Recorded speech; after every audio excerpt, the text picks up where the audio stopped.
అందరికీ నమస్కారం। ఈ రోజు మనము పునుగుల రెసిపీ చూద్దాము। దాని కోసము నేను 3 కప్పుల బియ్యాన్ని తీసుకుంటున్నాను।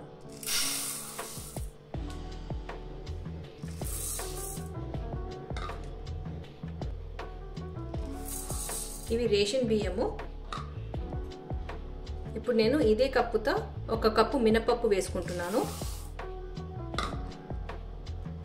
కొద్దిగా మెంతులు। ఇప్పుడు ఈ బియ్యము మినపప్పుని శుభ్రంగా కడుక్కొని 5 గంటలు నానబెట్టాలి। ఇప్పుడు నేను ఈ మినపప్పు బియ్యాన్ని శుభ్రంగా కడుక్కొని నిండుగా నీళ్లు పోసి ఉంచాను। ఇప్పుడు మనము 5 గంటలు నాననిద్దాం। 5 గంటలు అయ్యింది। మన బియ్యము మినపప్పు బాగా నానాయి। ఇప్పుడు ఈ నీళ్లు పారేసి ఒకసారి శుభ్రంగా కడుక్కొని మిక్సీ జార్లో వేసుకొని గ్రైండ్ చేసుకుందాం। ఇప్పుడు మనము మిక్సీ జార్లోకి వేసుకొని గ్రైండ్ చేసుకోవాలి। కొద్దిగా చల్ల నీళ్ళు పోసుకుంటూ పిండి మెత్తగా రుబ్బాలి, కానీ జారుగా ఉండకూడదు।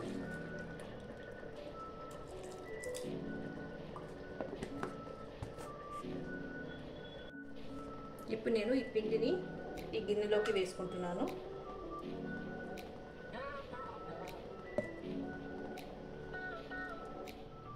నేను పిండిని ఇలా ఒక దేశంలో తీసుకున్నాను। ఇప్పుడు మూత పెట్టేసి రాత్రంతా పులియనివ్వాలి। రాత్రి పునుగుల కోసం పిండి రుబ్బి పెట్టుకున్నాం కదా, ఇప్పుడు మూత తెరిచి చూద్దాము। పిండి బాగా పొంగింది, ఒక్కసారి కలుపుకుందాము। ఇందులోకి మనము ఇంకా ఉప్పు వేయలేదు।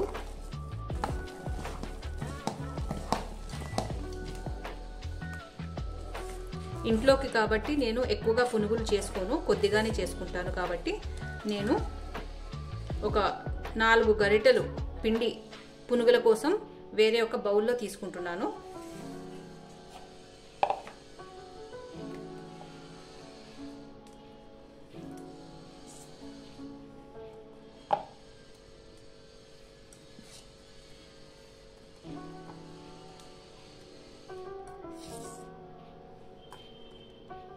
ఇప్పుడు ఈ మిగతా పిండిని నేను దోసలకి వాడుకుంటాను। అయితే దోసలకి వాడుకునే ముందు ఒక పావు కప్పు అటుకుల్ని నానబెట్టి వాటిని మెత్తగా రుబ్బేసి కలుపుకుంటాను, అప్పుడు దోసలు బాగా మెత్తగా బాగా వస్తాయి।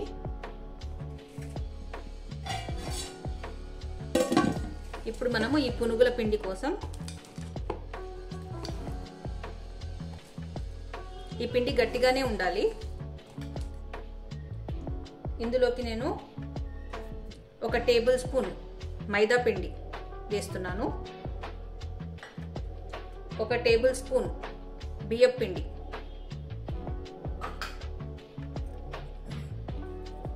1 టీ స్పూన్ జీలకర్ర,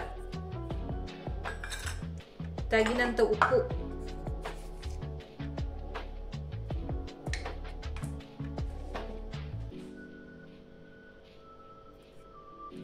కొద్దిగా కరివేపాకు తుంచుకున్నాను, పావు కప్పు కొత్తిమీర తరుగు। ఇవన్నీ ఆప్షనల్ అండి, మన ఇష్టము।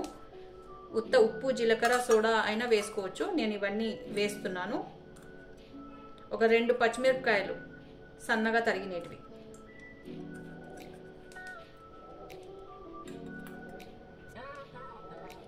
ఒక పావు టీ స్పూన్ కన్నా తక్కువ వంట సోడా, ఒక చిటికెడు అనుకోండి। ఇప్పుడు మనము దీన్ని బాగా మిక్స్ చేసుకుందాము।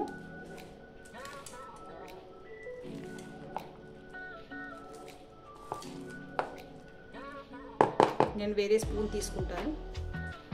ఇప్పుడు మనం దీన్ని బాగా బీట్ చేసుకుందాం। పిండి జారుగా ఉండకూడదు, గట్టిగా ఉండాలి।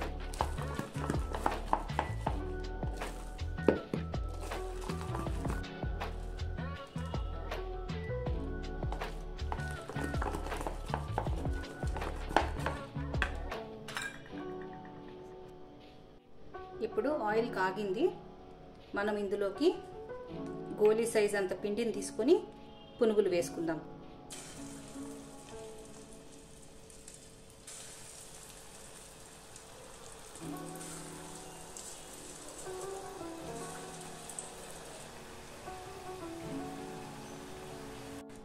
పిండిని కొద్ది కొద్దిగా తీసుకుంటూ ఇలా బాల్స్ లెక్క వేయాలి.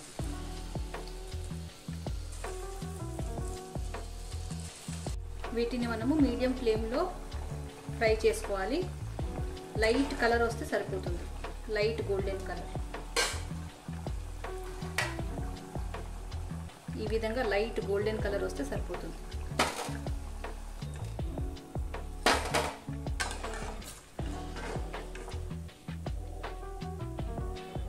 పునుగులు రెడీ అయిపోయాయండి. అసలు ఏమాత్రం ఆయిల్ లేదు. బయట పునుగులకు బాగా ఆయిల్ అంటూ ఉంటుంది, పైగా సాఫ్ట్గా ఉన్నాయి. మీరు కూడా తప్పక ట్రై చేయండి ఇంట్లో. పునుగులు టమాటా చట్నీ సూపర్గా కుదిరింది. ఇంట్లో తప్పకుండా ట్రై చేసి చూడండి. వీడియో నచ్చినట్లయితే please like, share and subscribe. Thank you.